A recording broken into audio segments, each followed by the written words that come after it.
Hello guys, good morning. सभी को राधे राधे मेरी तरफ से। और आप सभी अच्छे होंगे और मैं भी अच्छी हूँ। और आज ही मेरा पहला व्लॉग है और मैं बात करने वाली हूँ जगत दीदी और जगत भैया की। जैसा कि आप लोगों को पता ही है कि आजकल वो लोग काफ़ी चर्चा में हैं और किस लिए हैं ये भी आप सब जानते ही हो। ठीक है, जैसा कि जगत दीदी का कहना है ये है कि मैं सच्ची हूँ। ठीक है, मैंने कुछ नहीं किया है, मैं तो सती सावित्री हूँ। पर ऐसा नहीं है, क्योंकि सबको सच्चाई पता चल चुकी है। तो जगत दीदी, आपको पता होना चाहिए, जैसा कि आपने बोला कि कार्रवाई चल रही है, मैं कार्रवाई के तहत कुछ नहीं बोल सकती हूँ। ठीक है, पर सच तो सबको दिख ही रहा है ना कि आपने क्या किया है क्या नहीं किया। और जगत भैया की तो क्या ही बात बोलूँ, उन्होंने तो माफ़ी मांग कर अपना पल्ला झाड़ लिया है। पर ऐसा नहीं होता जगत भैया, आपको सभी ने बोला भी था, आगाह भी किया था। आप जानते हो कि कौन किन सभी लोगों ने आपको आगाह किया था, पर आपने तो उनको ही छोड़ दिया। वाह, ऐसा नहीं होता ना भैया कि आप गलत करते जाओ। सच सामने तो आता ही है ना। आप दोनों ने बहुत गलत किया मनीषा दीदी के साथ। ठीक है, मनीषा दीदी के ही साथ नहीं, आपने तो गलत किया वो छोटी सी बच्ची के साथ भी। उस पर क्या बीतेगी, बेचारी स्कूल जाती है, क्या क्या बातें होती होंगी। बच्चे भी समझते हैं आजकल। ठीक है, उसको भी धीरे धीरे चीज़ें समझ में आएंगी, तब क्या करोगे आप। ठीक है, और मनीषा दीदी इतनी अच्छी हैं। ठीक है, आप लोगों ने उनके साथ भी गलत किया, तो ऐसा नहीं करना चाहिए था आप लोगों को। ठीक है, आप दोनों लोगों ने तो मतलब कि सामने, मतलब मनीषा दीदी को पता भी चली कुछ बातें, उसके बाद भी आप दोनों नहीं रुके। और नेहा दीदी, आपको तो रुक जाना चाहिए था।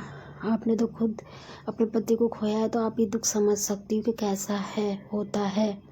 उसके बाद भी आपने मनीषा दीदी के बारे में एक बार नहीं सोचा। फिर आपकी इंगेजमेंट हो रही थी, आपसे लोग बोल रहे थे शादी करने के लिए दूसरी, तो आप दूसरी शादी कर लेती ना। आपको ये करने की क्या ज़रूरत थी कि आप किसी का घर ही बर्बाद कर दो। तो ऐसा नहीं अच्छा लगता है ना। एक तरफ आप उसको बहन बोलो और फिर दूसरी तरफ आप उसका घर बर्बाद कर दो। और आप दोनों ने तो भाई बहन के रिश्ते को ही शर्मसार कर दिया, राखी तक बांधी आपने। उसके बाद भी उस रिश्ते का भी लिहाज नहीं रखा। और फिर आगे बढ़ते हैं तो नीतू दीदी के बारे में। नीतू दीदी के बारे में चीनू भैया ने उल्टा सीधा बोला। ठीक है, मतलब कोई वही नहीं है, आप लोग बिना सर पैर की बातें कर रहे हो। ठीक है, नीतू दीदी ने आपको हर जगह सपोर्ट किया, आपकी इतनी अच्छी दोस्त रही है, आपने उनको तक नहीं छोड़ा। मतलब ऐसा नहीं करना चाहिए। ठीक है, आप भी एक लड़की हो, आप परेशान कर रही हो। पहले मनीषा दीदी की तो लाइफ ही बर्बाद करने के लिए आ गए आप लोग। ठीक है, दूसरा फिर नीतू दीदी के पीछे पड़े। ठीक है भाई, रिकॉर्डिंग का सच सुन लिया है सबने। ठीक है, उसके बाद भी आपने तो अपना रिश्ता ख़राब कर दिया।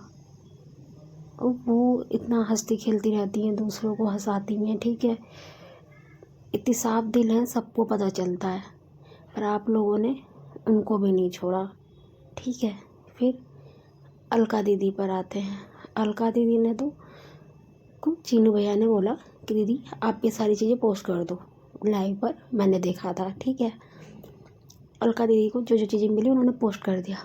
उसके बाद उनको भी पूरी चीज़ें नहीं, पूरी सच्चाई नहीं बताई गई, उन्होंने पोस्ट कर दी। ठीक है, उसके बाद लोग उनको उल्टा सीधा बोल रहे हैं, उनको सुनना पड़ रहा है।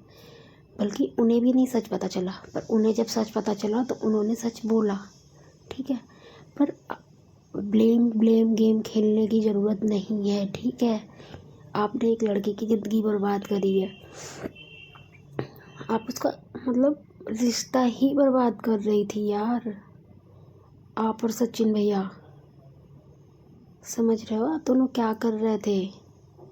ठीक है, नेहा दीदी आपकी भी छोटी बच्ची है। मैंने एक वीडियो और देखा था जिसमें आप बोल रही थी वीडियो कॉल पर कि मेरे पीछे तो लड़कों की लाइन लगी है। भाई, आप अपनी बच्ची को बगल में बैठा कर के ये क्या बोल रही हो, आपकी बच्ची पर क्या इफ़ेक्ट पड़ रहा है, आप कुछ समझ रही हो।